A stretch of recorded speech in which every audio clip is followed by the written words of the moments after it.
नमस्कार, आप देख रहे हैं न्यूज नेशन। आपके साथ मैं हूं लक्ष्य शर्मा। अजय मेरे साथ है। भारत ने बांग्लादेश को दूसरे टेस्ट मैच में हरा तो दिया, लेकिन जीत हासिल करने में उसके पसीने निकल गए, या पसीने का खून निकल गया, क्योंकि बांग्लादेशी गेंदबाजों ने या स्पिनर्स ने जिस तरीके से चौथी पारी में गेंदबाजी करी, एक समय भारत हार की कगार पे था। वो तो भला हो अक्षर पटेल का, श्रेयस अय्यर का, अश्विन का, जो सिंगल डबल लेकर और अंत तक टिके रहे श्रेयस अय्यर, और उन्होंने मैच को खत्म किया और भारत को एक शर्मनाक हार से बचा लिया। मैं ये नहीं कहूंगा एक अच्छी जीत दर्ज की है, मैं कहूंगा शर्मनाक हार से बचा लिया है। अजय, जीत गए लेकिन सवाल बहुत सारे छोड़ गई। जी बिल्कुल। जिस तरीके से भारतीय बल्लेबाजों ने दूसरी पारी में मतलब जो स्ट्रगल दिखाया है, जो स्ट्रगल फेस किया है, कहीं ना कहीं एक सवाल ज़रूर उठाती है, क्योंकि वर्ल्ड टेस्ट चैंपियनशिप का फाइनल खेलने का ख्वाब आप देख रहे हो। आपको अभी ऑस्ट्रेलिया से घर में भिड़ना है, और ऐसे में अगर आप बांग्लादेश से टर्निंग ट्रैक पर अगर इतना ज़्यादा परेशान होगे तो कहीं ना कहीं ये एक परेशानी वाली बात ज़रूर है। और बांग्लादेश की तरफ से अगर हम बात करें तो ये मैच मुझे लगता है कि अश्विन का जो कैच छोड़ा था 1 रनों पर, जो वो कैच बहुत आसान सा कैच था, वो मुझे लगता है टर्निंग मोमेंट था, क्योंकि अगर वहाँ पर अगर एक और विकेट चला जाता तो निश्चित तौर पर भारतीय टीम ये मुकाबला हार जाती। हालांकि इस जीत से खुशी वाली कोई बात है नहीं इस जीत में, लेकिन कहीं ना कहीं वर्ल्ड टेस्ट चैंपियनशिप की उम्मीदें अभी भी जिंदा है और फाइनल खेल सकती है भारतीय टीम लगातार दूसरी बार। तो खैर उस बात की एक थोड़ी सी खुशी जरूर है। बिल्कुल। और लेकिन अप्रोच पे भी सवाल उठना लाजमी है अजय, क्योंकि जिस हिसाब से चौथी पारी में ऋषभ पंत को बाद में रखा जाता है, श्रेयस अय्यर को बाद में रखा जाता है, अक्षर पटेल, जयदेव उनडकट जो कहते हैं ना नाइट वॉचमैन है, उनको पहले भेजा जाता है, तो ये आपका दिखाता है कि आपकी जो मानसिकता है वो बिल्कुल डिफेंसिव है। केएल राहुल की कप्तानी पूरे टेस्ट मैचेस में सवालों के घेरे में रही है। क्यों कुलदीप यादव को उन्होंने शामिल नहीं किया, क्यों जयदेव उनडकट को शामिल किया? अगर कुलदीप यादव खेलते तो शायद जो 145 रन का टारगेट है वो भी नहीं मिल पाता। तो सवालों के घेरे में राहुल की कप्तानी, राहुल की बैटिंग, इसके अलावा कोच राहुल द्रविड़, उनके ऊपर भी अब सवाल उठने लाजमी है, क्योंकि सिर्फ अकेले फैसला राहुल नहीं लेते होंगे, केएल राहुल नहीं लेते होंगे, राहुल द्रविड़ का भी एक अहम योगदान होगा। जी बिल्कुल। कल भी हम लोगों ने यही चर्चा करी थी कि कुलदीप यादव को क्यों, मतलब इस मैच में, और कल ही नहीं, जब से ये टेस्ट मैच शुरू हुआ है तब से ही इस बात पर चर्चा हो रही है। और ये भारतीय टीम पिछले कुछ वक्त से कुछ ऐसे फैसले ले रही है जो मतलब समझ के परे हैं। अभी कुछ सीरीज पहले रवि बिश्नोई के साथ ऐसे ही हुआ था, एक मैच में वो मैन ऑफ द मैच रहे थे और अगले मैच में उनको बिठा दिया गया था। कोई इंजरी नहीं थी, कोई ऐसा इशू नहीं था। कुलदीप यादव के साथ तो शायद ये लगातार कुछ वक्त में ऐसा होते आ रहा है कि वो एक तो उनको खेलने का मौका नहीं मिलता, और जब वो खेलते हैं मैन ऑफ द मैच होते हैं, मैच जिताते हैं आपको, और फिर अगले मैच में आप उनको बिठा देते हो। उससे मुझे लगता है कि न सिर्फ कुलदीप यादव बल्कि और जो तमाम प्लेयर्स हैं और जो भारतीय टीम में अभी पहुंचे भी नहीं है, उनको भी एक प्रेशर मतलब महसूस तो ज़रूर कराती होगी कि बॉस, इस टीम में तो आप परफॉर्म करने के बावजूद भी आपका स्पॉट फिक्स नहीं है। बिल्कुल। और अगर पूरे मैच की बात करें तो बांग्लादेश ने पहले बल्लेबाजी करी, 227 रन बनाए, बहुत अच्छी गेंदबाजी भारतीय स्पिनर्स की रही, तेज गेंदबाजों की, उमेश यादव की रही। उसके बाद जब बल्लेबाजी आती है टीम इंडिया की तो 314 रन पे ऑल आउट हो जाती है। इसमें पूरा का पूरा योगदान श्रेयस अय्यर एक बार फिर वही हीरो बनते हैं। ऋषभ पंत 93 रन की एक तूफानी पारी खेलते हैं। इन दोनों की पारी की बदौलत भारत किसी तरीके से 310 रन या 314 रन बनाने में कामयाब रहता है। इन दोनों के अलावा कोई भी बल्लेबाज कमाल नहीं दिखा पाता है। विराट कोहली एक बार फिर फेल होते हैं, केएल राहुल एक बार फिर फेल होते हैं, पिछले मैच के शतकवीर शुभमन गिल दोनों ही पारियों में फेल रहते हैं।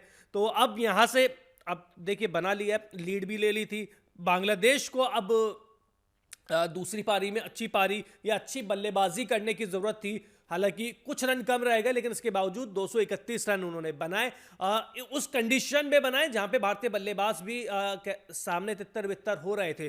तो जाकिर हसन ने एक बार फिर अर्धशतकीय पारी खेली, लिट्टन दास एक बार फिर जीत के वो कहे ना कि उन्होंने पूरी नींव रख दी थी। 73 रन की पारी खेली। नूरल हुसैन और तस्कीन अहमद ने भी बहुत ही शानदार, मतलब तास्किन अहमद ने भी बहुत अच्छा टेम्परामेंट दिखाया सेकंड इनिंग में। 31 रन नाबाद लौटे वो, और जिस तरीके से वो खेल रहे थे एक बड़ी पारी वो खेल सकते थे, लेकिन उनको दूसरे छोर पर कोई साथ नहीं मिला, जिस वजह से बांग्लादेश ने जो सेकेंड इनिंग है वो 231 रनों पर फिनिश किया। 145 रन भारतीय टीम को मिला। बहुत छोटा टोटल नजर आ रहा था, लेकिन टॉस के वक्त शाकिब अल हसन ने साफ कर दिया था कि फोर्थ इनिंग में बैटिंग उतनी आसान होगी नहीं। ढाका की पिच हम सबको पता है कि स्पिन फ्रेंडली होती है, और वही देखने को मिला। शाकिब अल हसन और मेहदी हसन मिराज, आप कहें मेहदी हसन मिराज मिरेकल, आजकल यही नाम दिया गया उनको। पहले मतलब जो तीसरा दिन जो भारतीय टीम ने फिनिश किया, जो तीसरा दिन खत्म हुआ, उसमें 4 विकेट्स भारत ने गंवा दिए थे, जिसमें से 3 तो मेहदी हसन ने ही लिए थे और 1 विकेट शाकिब अल हसन को मिला। चौथे दिन की शुरुआत होती है, शाकिब अल हसन जो है जयदेव उनादकट को आउट करते हैं, और फिर उसके बाद मेहदी हसन रुकते नहीं है, 2 विकेट बैक टू बैक लेते, तो फिर ऐसा लगता है कि शायद भारतीय टीम मैच गंवा देगी। लेकिन अंत में श्रेयस अय्यर और रविचंद्रन अश्विन की जुझारू पारियों की बदौलत भारतीय टीम ने ये मुकाबला जीत लिया। शर्मनाक हार से शर्मनाक जीत है, आप ये कह सकते हो शर्मनाक जीत है, क्योंकि इसके बाद ऑस्ट्रेलिया अभी आपको देख रही होगी, और ऑस्ट्रेलिया वाले भी यही कह रहे होंगे कि खुश हो रहे होंगे कि अच्छा चलो हमें इस भारतीय टीम से लड़ना है। और इस भारतीय टीम में देखिए बहुत फ्लॉज है। केएल राहुल की अगर आप बात करें तो पिछली 10 पारियों में सिर्फ 1 शतक, 1 अर्धशतक, और बाकी लगातार वो फ्लॉप रहे हैं, और पिछली 7 पारियों में तो वो लगातार फ्लॉप रहे हैं। 30-40 रन भी शायद वो पहुंचे नहीं। बीसीसीआई टीम मैनेजमेंट कप्तान और बना देती है, तो पता नहीं क्या सोच है टीम मैनेजमेंट की, क्या माइंडसेट है। जिस खिलाड़ी के खुद के रन नहीं आ रहे हैं वो कप्तान, अब देख लीजिए आप ही फैसला। जी बिल्कुल। तो वही है कि शर्मनाक हार झेलती भारतीय टीम, लेकिन जैसे तैसे इज्जत जो है वो बचा ली गई, और श्रेयस अय्यर और आपको अक्षर पटेल को, अश्विन को और जयदेव उनादकट को भी खास तौर पे शुक्रिया अदा करना होगा, क्योंकि अगर वो मतलब वो दूसरे ऐसे बल्लेबाज थे जिन्होंने दहाई का आंकड़ा पार किया था। 13 रन उन्होंने बनाए थे।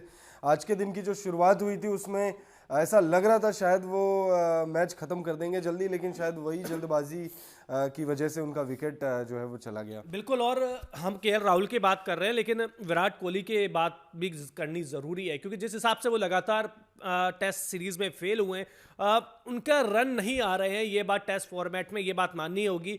और जब उनका डेब्यू ईयर था उससे लेकर और 2022 सबसे खराब साल गया है उनका। आप सोचिए 2014 में जब उनका सबसे खराब दौर बोला जाता था, उस समय भी इतनी हालत खराब नहीं थी। तो विराट कोहली भी बल्ले से रन नहीं निकल रहे हैं। अब उम्मीद करेंगे कि देखिए वनडे क्रिकेट खेल रहे हैं, उसमें भी रन आ रहे हैं, T20 में भी रन आ रहे हैं, लेकिन टेस्ट फॉर्मेट वो खुद कहते हैं कि बार बार कि उनका फेवरेट है, लेकिन उनका रन ना आना, उनके बल्ले से रन ना आना वर्ल्ड टेस्ट चैंपियनशिप को लेकर जो खतरा है ना वो बरकरार रहेगा। क्योंकि अगर टीम इंडिया को वर्ल्ड टेस्ट चैंपियनशिप के फाइनल में जगह बनानी है तो विराट कोहली के बल्ले से रन निकलने ही होंगे, नहीं तो जो ये सपना है ना फाइनल में दूसरी बार जाने का, वो सपना ही रह जाएगा। इसके अलावा तारीफें भी कई खिलाड़ियों की करनी बनती है, जिसमें आप अक्षर पटेल की आप तारीफ कर सकते हैं, उनकी गेंदबाजी की, उमेश यादव की गेंदबाजी की तारीफ हो सकती है, या ऋषभ पंत जो पहली पारी में उन्होंने दिखाया। जो भारत मैच जीती है नींव उन्होंने सेट करी थी, क्योंकि अगर वो 93 रन की पारी उस समय नहीं आती तो शायद आज भारत और बड़ा टारगेट चेस कर रहा होता और हम हार की बात कर रहे होते। इसके अलावा श्रेयस अय्यर मुझे लगता है कि एक प्योर बैट्समैन जिसको शायद अब परमानेंट जगह टेस्ट फॉर्मेट में दे देनी चाहिए, क्योंकि कोई भी कंडीशंस हो, इतनी टफ कंडीशन में अगर रन बना सकते हैं तो उम्मीद है कि किसी भी कंडीशन में वो रन बनाने की क्षमता रखते हैं। तो भारतीय टीम की जीत के बारे में आप क्या कहेंगे? शर्मनाक हार से बचे या शर्मनाक जीत उन्होंने हासिल करी है? कमेंट बॉक्स में जरूर बताएं। इसके अलावा आपने अगर न्यूज़ नेशन को सब्सक्राइब नहीं किया है तो जल्द से जल्द कर लीजिए। बहुत बहुत शुक्रिया।